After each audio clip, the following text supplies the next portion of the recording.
Tout de suite, émission.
Bonjour et bon matin chez vous, chers téléspectateurs. Bienvenue dans ce premier numéro de Dites-nous Docteur, le premier numéro du mois, bien sûr. Nous sommes déjà au mois de novembre.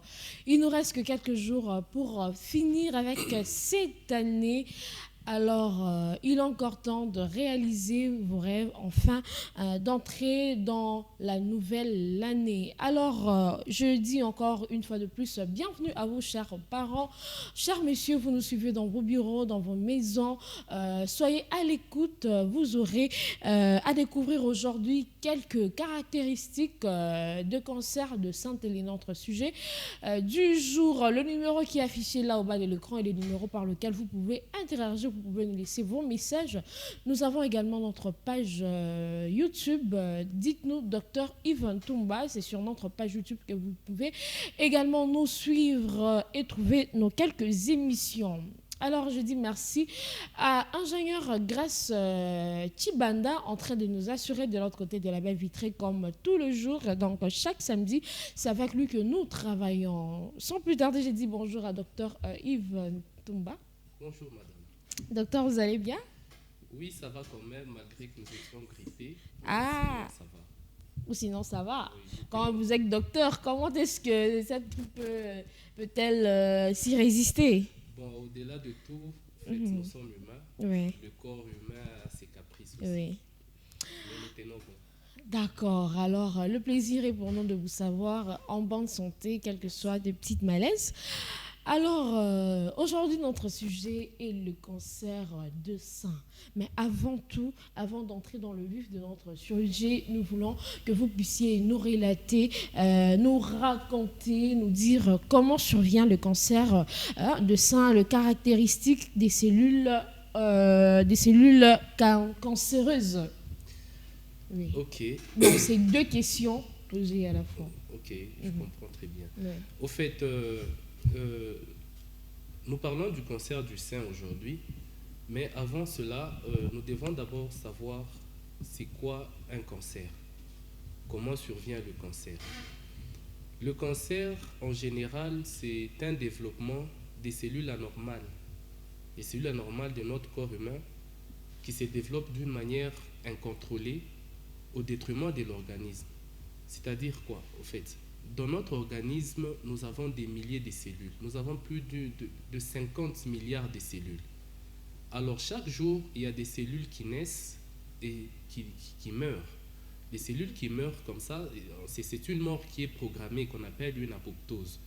Alors, lorsque nous subissons des agressions extérieures, notamment nous sommes en contact avec des irradiations, vous voyez la population, principalement ici chez nous, en République démocratique du Congo, il y a des minéraux. Quand nous sommes en contact avec les minéraux, nous sommes en contact avec les virus, nous sommes en contact avec le tabac, l'alcool, parce qu'il faut reconnaître que le tabac et l'alcool, ce sont des substances qui sont cancérigènes. Cancérigènes, ce sont des substances qui créent, qui causent le cancer. Cancérigène, c'est relatif à ce qui cause le cancer.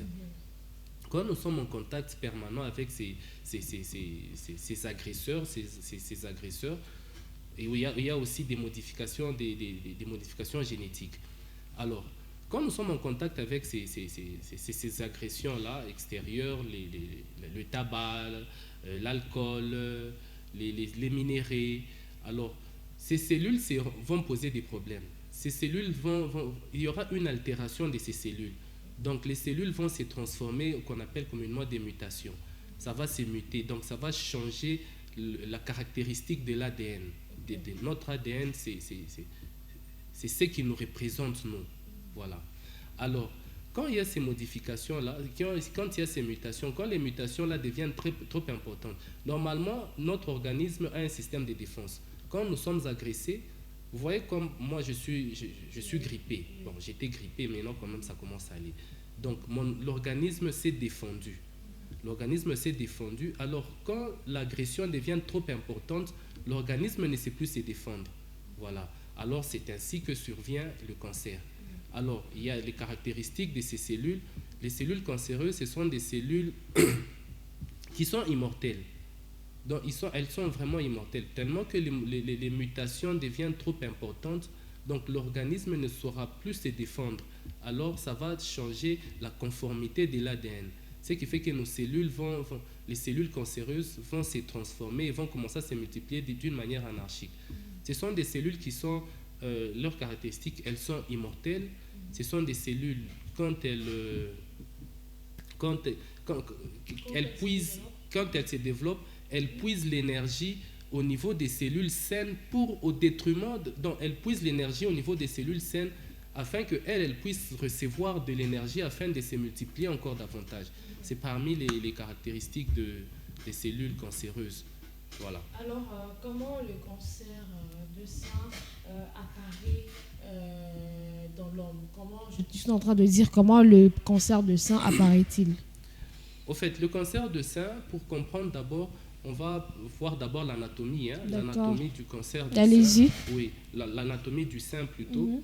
Au fait, le sein, en général, ce sont des organes qui sont situés au niveau de notre thorax. Le thorax, c'est-à-dire au niveau de la poitrine. Oui. Alors, si on peut voir ça en illustration. Voilà, là, voilà ce sont le des photo tissus, que vous voyez. Oui. Oui, ce sont des tissus qui forment les organes. Là, nous avons les tissus musculaires, squelettiques et tout ça. Alors, pour parler du cancer du sein, on va voir d'abord l'anatomie du sein. L'anatomie du sein, au fait, les seins, ce sont des organes pairs que nous avons au niveau de notre thorax. D'accord. Le thorax, c'est la poitrine. Oui. Les seins sont constitués des lobes, et ces lobes sont constitués des lobules. Ce sont ces lobules qui collectent le lait maternel. Et entre ces lobules, les lobules sont reliés entre eux par des canaux galactophores. Oui. Ce sont ces canaux galactophores qui permettent d'excréter le lait à l'extérieur, afin que l'enfant puisse téter et tout. Alors, mais le sein est constitué en général d'un tissu graisseux ou des tissus adipeux. Tout ce que vous voyez en jaune là-bas, ce sont les graisses qu'on appelle des tissus adipeux. Oui. Voilà. Alors, comme je disais tout au départ, là, le sein, le cancer, c'est un développement anormal ou un développement anarchique des cellules, donc un développement anormal des cellules, incontrôlé des cellules dans notre corps. Alors vous voyez, comme on est au niveau du sein, là-bas ce sont des cellules graisseuses qu'on voit en jaune là-bas. Donc ce sont des cellules qui vont commencer à se développer d'une manière incontrôlée parce qu'il y a eu cette mutation. Alors, donc déjà ce qui est en jaune est anormal. Non, c'est normal. C'est normal. C'est normal. Donc la quantité de ce qui est en jaune là-bas, c'est ce qui détermine même la grandeur des seins chez une femme. Parce que quand c'est peu, c'est ainsi que, il ne faut pas dire, vous allez voir, il y a certaines femmes qui allaitent, qui ont déjà allaité, mais elles ont des tout petits seins. Oui. Il y a les autres, vous voyez, une fois allaité, ça se développe. Donc, il ne faudrait pas dire que toutes les femmes qui ont des gros seins, c'est-à-dire qu'elles ont eu à avoir beaucoup d'enfants. Non, non. Ah, la grosseur ou la grandeur des seins dépend de ce qui est en jaune là-bas. D'accord. Des tissus adipeux ou des tissus graisseux. Voilà. Alors, comment reconnaître que là, je souffre d'un cancer? Quelle est la douleur? Au fait, quelle est la douleur que la femme peut ressentir pour détecter que là, c'est un cancer et là, c'est juste une douleur passagère? Oui, au fait. Donc, Ce que je vais demander d'abord aux femmes, c'est d'abord le dépistage individuel. Ok. Oui. Comment c'est fait? Je vais demander aux femmes, chaque fois que c'est un conseil en passant, voilà, quand vous vous lavez, tous les jours, quand vous vous lavez le matin, il faut avoir l'habitude de palper vos seins. En palpant vos seins, vous allez sentir s'il y a une masse, vous sentez s'il y a une masse ou une boule à l'intérieur, anormale que vous n'avez jamais vue, vous n'avez jamais senti. Et si vous sentez que le sein commence à être douloureux, vous allez, ça doit vous tiquer déjà. Et vous allez voir même l'aspect de votre sein. Donc, le sein aura l'aspect d'une peau d'orange. Vous voyez l'orange que nous mangeons ici, elle est, on dirait, avec des trous là. Voilà, c'est comme ça que le sein va se développer, l'aspect du sein. Je ne sais pas si avec la technique nous marchons. Voilà, ça va se présenter comme ça. Donc vous avez un sein qui est comme ça. Les gens qui nous suivent, si vous remarquez que votre sein a cet aspect, en tout cas il faut vite aller consulter pour éviter, parce que le diagnostic, le cancer du sein, c'est un cancer de très bon pronostic s'il est diagnostiqué tôt. Mais s'il est diagnostiqué tard, en tout cas, c'est vraiment irréversible. Non, docteur, moi j'ai une question à poser. Vous avez dit, ingénieur, s'il te plaît, tu peux nous remettre la photo. Vous avez dit, si la femme remarque autour de son sein qu'il y a ces petits trous, cela dit directement qu'elle est en train de souffrir d'un cancer. Mais il y a de ces femmes également qui sont nées avec de petits trous de poils. Non, en fait, comment détecter, comment faire la différence? Les trous de poils, c'est très différent de ces trous que vous voyez là-bas. Parce que vous voyez les trous qui sont là, ils sont parsemés. Il ne faudrait pas confondre, parce que vous voyez là-bas, ce qui est trop en noir là-bas, on l'appelle aréole, l'aréole mammaire. Et le point là, c'est ce qu'on appelle le mamelon.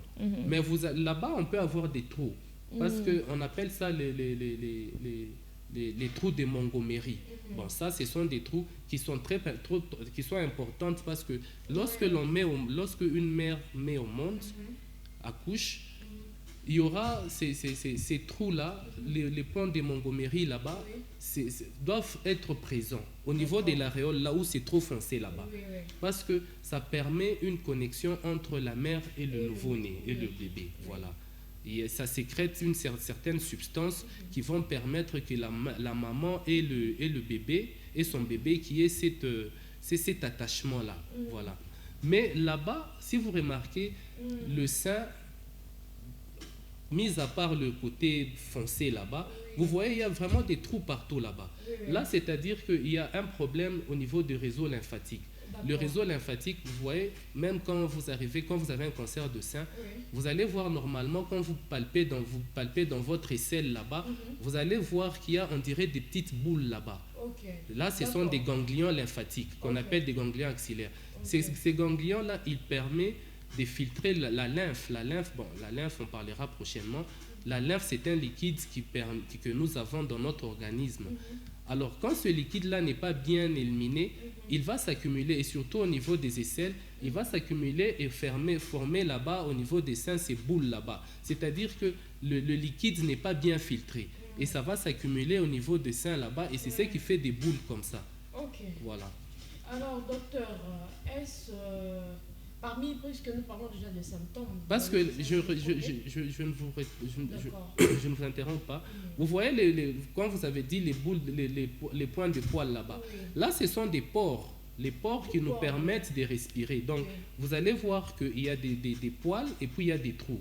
Mais là, c'est différent. Là-bas, il n'y aura pas de poils. Il n'y aura uniquement des trous. Mais quand je regarde sur ma peau comme ça, il y a des trous et puis il y a des poils. Voilà. Mais là, ce n'est pas le cas. Mais docteur, déjà, ça, c'est le premier signe. C'est le premier signe. Vous allez voir aussi... donc, je ne sais pas si avec la technique, nous pouvons aller...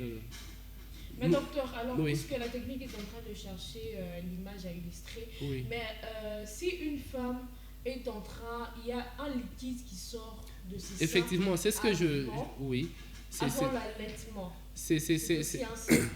Au fait, il y a... vous voyez, quand on parle du cancer, on a d'abord l'aspect. On a l'aspect, vous allez voir la couleur du sein, et puis le sein sera sécrétant.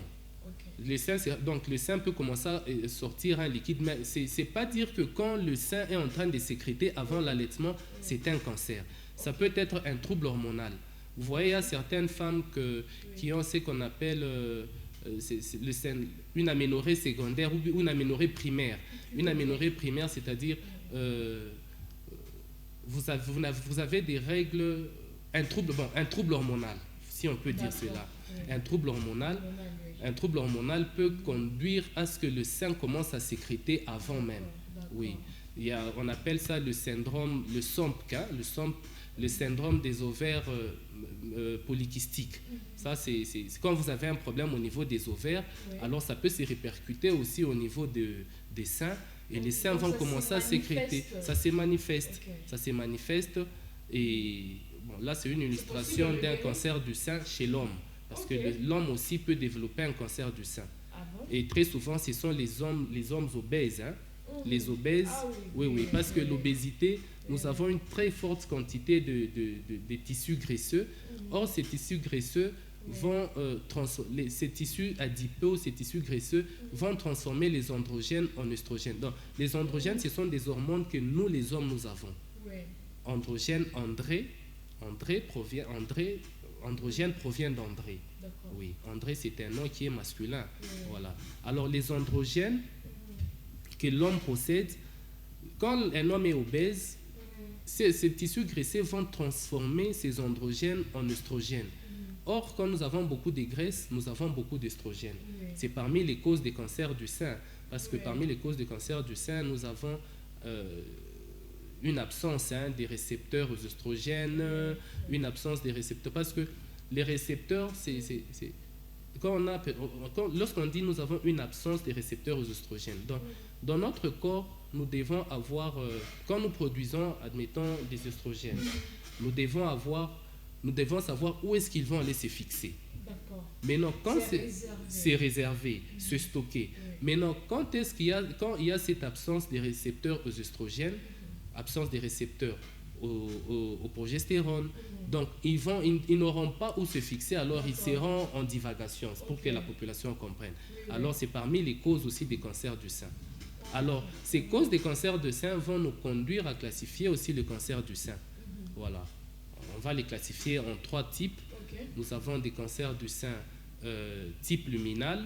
Dans nous avons le type luminal A, nous avons le type luminal B, et nous avons le cancer du sein type RER2. Nous avons le cancer du sein triple négatif. Donc, le triple négatif, il est vraiment très, très mauvais. Et quand vous arrivez à le diagnostiquer, en tout cas, le pronostic est... C'est l'opération. Oui, bon, voire même la mort. Voire même la mort, voilà. Oh là là. Mais à quel âge le cancer se développe chez l'homme et chez la femme? Au fait, chez la femme, c'est au-delà des 50 ans. Au-delà des 50 ans, parce que c'est supposé que nous avons déjà la ménopause qui s'est déjà installée, et parce que par la ménopause, c'est un épuisement complet et total du stock folliculaire. Donc, on n'a plus d'oestrogène, on n'a plus de progestérone, alors, et surtout si nous avons des facteurs favorisants, notamment le tabac, l'alcool, quand il y a des femmes qui ont, même la contraception, parmi les causes ou les facteurs favorisants, les femmes qui utilisent trop de contraceptifs, en tout cas, il faut qu'elles s'attendent. Les implants, les contraceptifs oraux, voilà, qu'on appelle communément sur le marché des pilules. Les pilules, les 72 heures, les pilules S, Alès, Implanon et tout ça. Ce sont des molécules qui ont toujours des conséquences sur et puis les femmes aussi, nous avons des familles où il y a une prédisposition génétique. Vous voyez par exemple la maman, ou soit il y a même une star là, Angelina Jolie. Elle est née d'une famille à cancer. C'est ainsi qu'elle, bon, il paraîtrait, je parle au conditionnel, qu'elle n'a pas de sein, mais ce sont des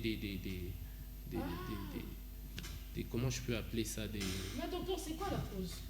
Oui, il y a ces femmes qui n'ont pas de sein. Oui. Elle a déjà... il y a des femmes qui n'ont pas de sein. Mais elle a déjà atteint un âge tellement avancé, voire l'âge, la puberté et tout, le corps de la femme se développe, mais ce sein n'apparaît pas. Oui, ce sont des anomalies. On parlera de la puberté aussi. Oui. C'est quand même important. Oui. Parce que quand on a... Ce sont des anomalies qui surviennent. Ce sont des troubles génétiques ou des troubles hormonaux. Par exemple, vous avez un retard, ce qu'on appelle le commun des mortels, non, une puberté, adolescence retardée. Retardée, oui. Vous voyez, il y a certaines femmes, peut-être elle a déjà 20 ans, elle n'a jamais vu ses menstrues. Ok. Voilà. Là, il faut consulter parce que c'est ce qu'on appelle des aménorrhées primaires ou des aménorrhées secondaires. Voilà, des aménorrhées secondaires. Donc, ce sont des troubles hormonaux comme ça et il suffit qu'elle puisse consulter. On va donner une supplémentation, on va faire une hormonothérapie. Donc, on va faire un traitement aux hormones et ça va déclencher le tout. Mais docteur, comment guérir le cancer? Oui, et puis il y a aussi, je vais parler de cela, oui. Il y a aussi un aspect, une femme qui refuse d'allaiter. Vous mettez au monde, vous dites non, moi je ne veux pas allaiter, mon bébé va prendre le biberon. Oui. Vous êtes en train de vous prédisposer à faire un cancer de sein. Okay. Oui, parce que normalement les glandes mammaires doivent jouer leur rôle. Quand vous tombez enceinte, il y a la prolactine, lors de l'accouchement, il y aura sécrétion de la prolactine afin que le lait soit éjecté à partir de l'ocytocine et tout ça. Mais quand vous ne voulez pas allaiter, vous êtes en train d'engorger vos seins et vous risquez d'avoir des mastites. Mastite, c'est l'infection ou l'inflammation des seins. Et quand ça continue comme ça, la glande ne fonctionne pas correctement et ça peut créer aussi un cancer de sein. Mais docteur, puisque vous venez de soulever ce point, je veux que vous puissiez dire aux femmes qui nous écoutent l'importance d'allaiter un bébé.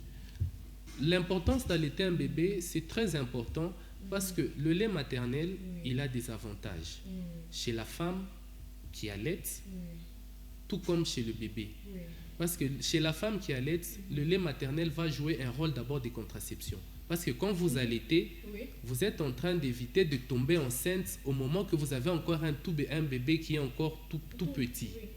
Donc ça vous protège de tomber encore enceinte. Oui, l'allaitement exclusif en tout cas, c'est pourquoi c'est important d'allaiter le bébé d'une manière exclusive, ce qu'on appelle la AM, l'allaitement maternel exclusif. Donc c'est très important, ça va jusqu'à 6 mois.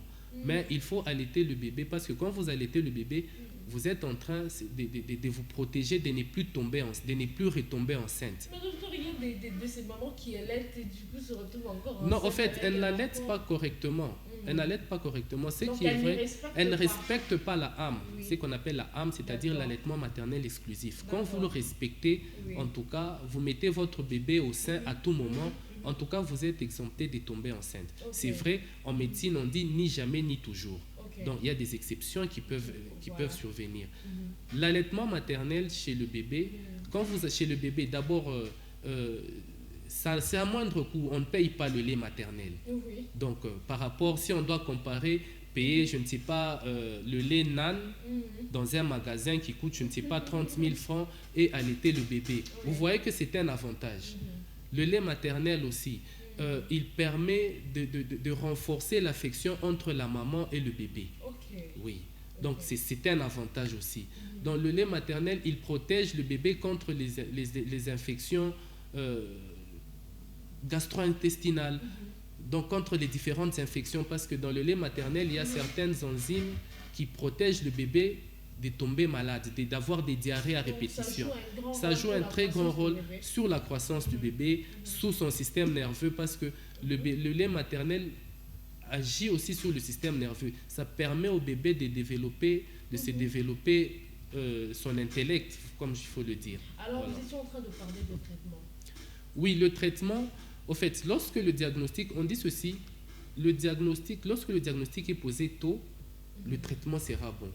Mais pour poser le diagnostic, donc quand vous remarquez la femme avec, quand vous lavez, vous remarquez que vous avez une masse anormale, une boule anormale au niveau de votre sein, allez consulter. Et là, vous allez consulter le médecin, il va faire une mammographie, Une mammographie, c'est un examen. Ça c'est une échographie mammaire en illustration.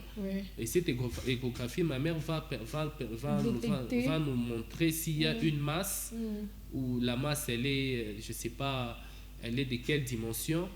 Et nous pouvons faire aussi, ça c'est la mammographie. Ça c'est une mammographie, c'est une radiographie. L'échographie utilise les ultrasons, mais la mammographie utilise les rayons X.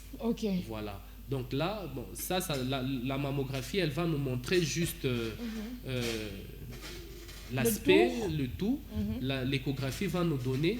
Là, c'est une ponction, hein, parce que quand on arrive à diagnostiquer que c'est un cancer, maintenant, pour confirmer le diagnostic, on va faire une ponction, une biopsie. Hein. On ponctionne et puis on ponctionne. Vous voyez, là, c'est une aiguille. On va ponctionner au niveau du sein et puis on aspire. On aspire quelques cellules, quelques tissus graisseux voilà, ça se fait comme ça. Vous voyez, on injecte et puis on va tirer là-bas. C'est comme une injection. On injecte et puis on aspire, on va tirer, on va prélever un tissu qu'on va aller examiner. Hein. On va voir, on va examiner. Vous voyez ce qui était en jaune là-bas. C'est comme un prélèvement de sang, mais là, Vous voyez que là, la seringue, elle est très grosse par rapport aux autres seringues. Là, on va prendre, vous voyez ce qui est en jaune, ce qu'on a vu en jaune là, les tissus graisseux. C'est ce qu'on va retirer et puis aller examiner au laboratoire d'anapath, hein, anatomie pathologique. On va voir si c'est de quelle nature. Voilà, on va prélever ce qui est en jaune là avec la seringue.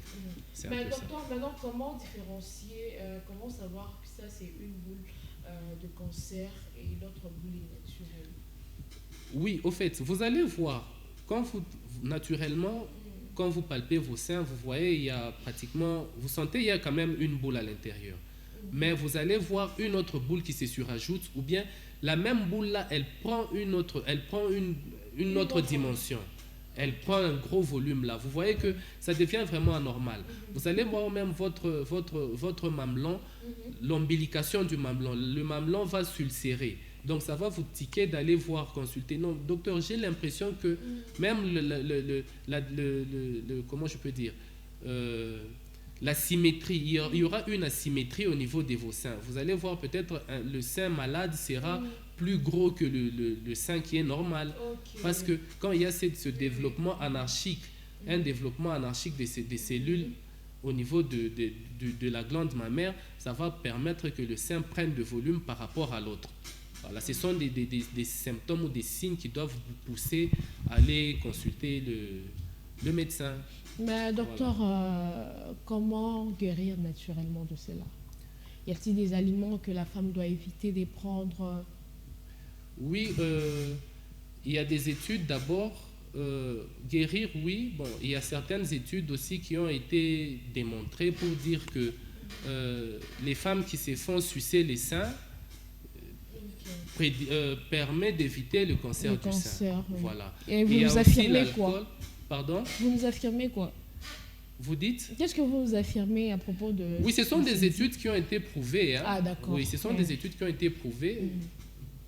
Bon, quand on est obligé, il y a des hypothèses qui ont été données qui soutiennent cela.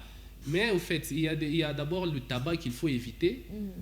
Il faut vraiment éviter le tabac. Les femmes qui fument la chicha, bon, au fait, qui fument et la cigarette et la chicha, il faut savoir que ce n'est pas bon.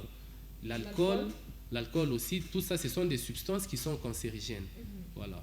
Alors, docteur, en 2 minutes, qu'est-ce que vous pouvez dire aux femmes parlant de notre sujet? En 2 minutes, le cancer du sein est une maladie mortelle. Quand vous arrivez à découvrir tôt, vous avez des chances de guérir. Je vais recommander aux femmes, chaque fois qu'elles prennent leur bain, d'avoir le temps de palper les seins. De palper les seins, les quatre cadrans. Vous voyez le sein, comme il est là, vous le divisez en 4. Vous avez 4 cadrans. Vous devez les palper tous les 4 cadrans. Quand vous sentez qu'il y a une anomalie, allez vite voir un médecin. Vous allez parler à votre médecin, il vous dira, il va vous consulter, il va faire une mammographie, il va faire une échographie, il va voir si c'est là. Et important de faire aussi une ponction biopsique. Voilà, c'est ce qu'on peut dire. Donc, chers téléspectateurs, et pour les hommes. Les hommes aussi, il faut. Voilà, les hommes aussi, les hommes en souffrent.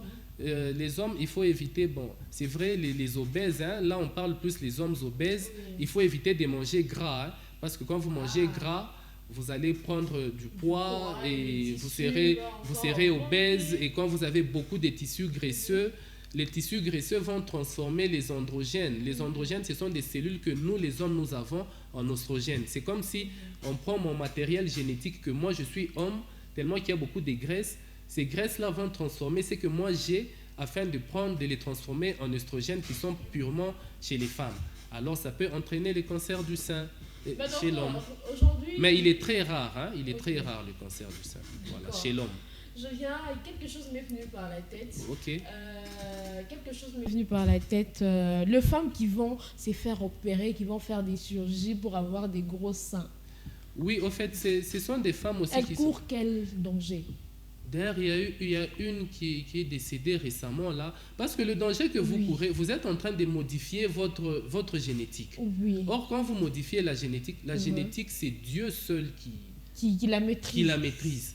Même, bon, il y a des médecins qui font la génétique, mais franchement, c'est Dieu seul qui la maîtrise. Quand vous modifiez, donc vous modifiez et vous êtes en train de vous attirer des conséquences. Vous compliquez les choses. C'est quelque chose que moi je n'encourage pas. Soyez naturel, parce que quand Dieu vous a créé, il vous a créé parfaitement. Merci docteur, chère jeune fille. Ne vous laissez pas troubler par ce qui se passe sur les réseaux sociaux. Vous voyez les femmes aller se faire des chirurgies par-ci par-là. Nous avons vu également avec l'une des Congolaises, Maya Toumba, qui est allée refaire ses seins. Donc évitez. Ces gens-là doivent le faire par an, je peux dire même par an. Elles doivent aller consulter leur médecin. Et toi qui n'as rien dans tes poches, regarde au moins le risque que tu es en train de courir. Donc mieux vaut rester naturel. C'est ça. Alors, c'en est fini pour aujourd'hui. Nous sommes à la fin de notre émission. Je dis merci à toi, ingénieur Prince Chibanda. Merci vraiment d'avoir assuré du côté de la technique. Vous avez besoin de nous suivre, de suivre cette émission en intégralité. Peut-être vous êtes tombé en retard. Et sur notre page YouTube, dites-nous Dr Yves Toumba. Et vous nous suivrez demain en rediffusion à partir des 22h, c'est ça? Lundi à 22h. Ok, j'ai cru que nous étions le dimanche. Voilà. Donc vous nous suivrez le lundi à 22h. Heureux mariage à tous les nouveaux mariés. En tout cas, merci beaucoup. Quant à nous, les docteurs, on vous retrouve les samedis prochains pour un nouveau numéro. Au revoir.